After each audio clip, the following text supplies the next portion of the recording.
4খন start question আৰু 3খন আনস্টাৰ্ট question আৰু 2টা বিল আজি ইন্ট্ৰোডিউস হল।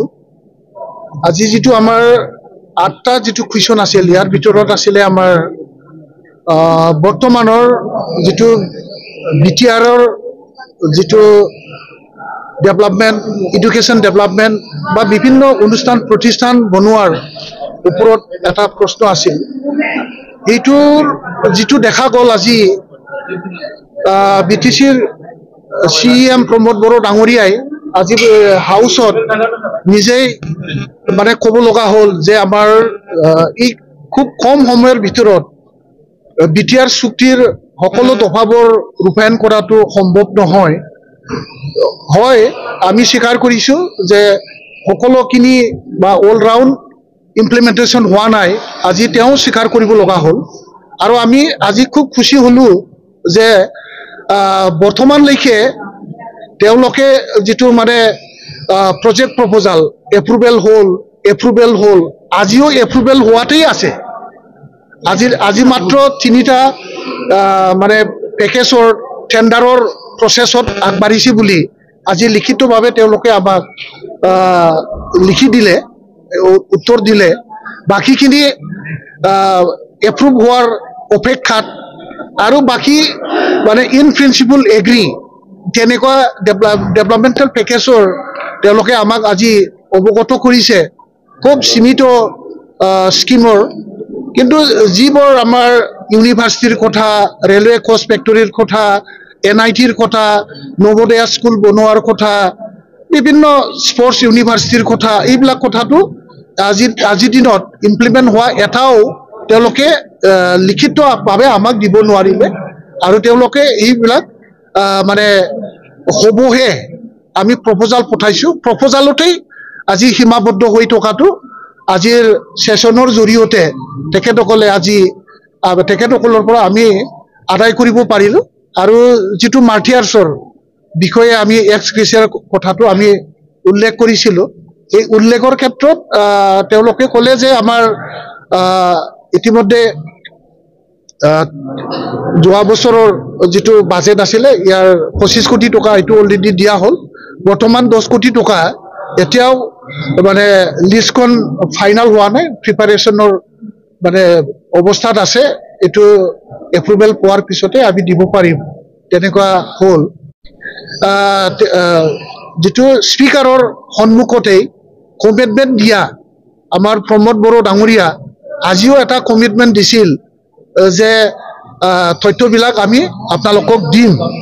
তো আজি আমি কৈছো যে আপোনালোকে লাষ্ট সেশনত যেটো আপুনি তথ্য দিব লাগিছিলে গভৰ্নমেন্ট অফ ইণ্ডিয়াৰ ইণ্টাৰ মিনিষ্টাৰিয়েল যেটো ডিছকাশ্যন মিটিং পজিবিলিটি ৰিপৰ্ট, যেটো বিটিআৰ চুক্তিৰ দফাবোৰৰ যেটো আমাৰ ডেভেলপমেন্টৰ যেটো এনেক্সাৰ 2, 3, 4 যেটো লিষ্ট আছিল, ইয়াৰ ফিজিবিলিটি ৰিপৰ্ট মিটিঙত সব নেগেটিভ আহিছিল।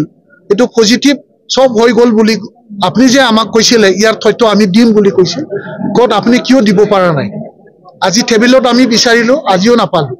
আৰু লাষ্ট যেটো আমাৰ দুজন এক্স NDFDA যাৰ বাৰীত মানে গুলিত মৰিব লগা হল, ইয়াৰ যেটো এক্স গ্ৰেচিয়া ফৰেষ্ট ডিপাৰ্টমেন্টে দিয়া বুলি তেওঁলোকে আমাক অৱগত কৰিছিল। আৰু তেওঁলোকে স্পিকাৰৰ সন্মুখত তেওঁলোকে কমিটমেন্ট ৰাখিছিল ইয়াৰ তথ্য যে আমি যে এক্স গ্ৰেচিয়া দিছো ফৰেষ্ট ডিপাৰ্টমেন্ট ফালৰ পৰা দিম, এই কথাটো তেওঁলোকে দিব বুলি কৈছিলে, সেইটোও দিয়া নাই। আজি সেইটোও আমি স্পিকাৰৰ জৰিয়তে এইটো আদায় কৰিলো। আৰু স্পিকাৰো আজি কমিটমেন্ট ৰাখিব লগা হল যে আমি এই তথ্যবোৰ যদি আছে আমি দিম, আৰু যদি তথ্যটো আছে তেতিয়াহলে মোক জমা দিব লাগে বুলি আজি হাউসত চিফ মহোদয়ে আজি কমিটমেন্ট দিব লগা হল। আৰু যেটো হাউসত আমাৰ যিবোৰ কুৱেশ্যন আজি লেণ্ড ৰেভিনিউ ডিপাৰ্টমেন্টত যেনেকুৱা 2.5 লাখ মানুহক যে লেণ্ড পাট্টা দিয়া হল বুলি আমাৰ MCLA প্ৰেছ মুছাহাৰী ডাঙৰীয়াৰ এটা প্ৰশ্ন আছিল, এই প্ৰশ্নৰ উত্তৰত তেওঁলোকে কিন্তু লিষ্টখন দিব পৰা নাই। যিসকলে বেনিফিচিয়াৰী যিসকলক মাটি পট্টা দিয়া হ'ল ইয়াৰ লিষ্টখন তেখেতসকলৰ হাতত নাই আৰু তেওঁলোকে দিব নোৱাৰিলে কাৰ কাৰ মানে এই যে 2-2.5 লাখ মানুহক যে তেওঁলোকে লেণ্ড পাট্টা দিলে এই লেণ্ড পাট্টা পোৱা মানুহবিলাকৰ লিষ্টখন তেখেতে বিচাৰিছিল যদিও তেওঁলোকে হাউচত আজি দিব নোৱাৰিলে আৰু বাৰে বাৰে আমাৰ MCLA মহোদয়ে লিষ্টখন বিচাৰাৰ ক্ষেত্ৰত মানে EM ডাঙৰীয়াই ক'লে যে আপোনালোকে প্ৰত্যেকটা সাৰ্কেল অফিচত গ'লেই আপোনালোকে লিষ্টখন পাব বুজিব পাৰিছো তেওঁলোকৰ যেটো মানে 2.5 লাখ মানে ভূমি পট্টা দিয়াৰ যেটো কাৰ্যসূচী এটো নিশ্চয় কিবা এটা খেলিমেলি আছে যাৰ কাৰণে তেওঁলোকে লিষ্ট বিচাৰিলেও তেওঁলোকে এছেম্বলিৰ ভিতৰত দিব পৰা নাই আৰু আমাৰ মাননীয় MCLA মহোদয়ক সাৰ্কেল অফিচৰ পৰা আহে লিষ্টখন কালেকশ্যন কৰিব দিয়াটো খুব অগণতান্ত্ৰিক হৈছে এইটোত আমি গভীৰভাৱে মানে দুখ প্ৰকাশ কৰিছো যেটো পবিত্ৰ সদন এই সদনত পবিত্ৰতা কাগজ বিচাৰাত তেওঁলোকে দিব নোৱাৰাটো এটা গণতন্ত্ৰৰ এটা হেমাহি বুলি আমি ধৰিছো আজি ঠিক তেনেকৈ আমাৰ বহুত ভাল ভাল কুৱেশ্যন আছিল এই কুৱেশ্যনবোৰৰ উত্তৰ আমি সঠিককৈ পাব পৰা নাই আৰু যিসকল গভৰ্ণমেণ্টত আছে তেখেতসকলে আজি সঠিকভাৱে আমাৰ প্ৰশ্নৰ উত্তৰবিলাক দিব পৰা নাই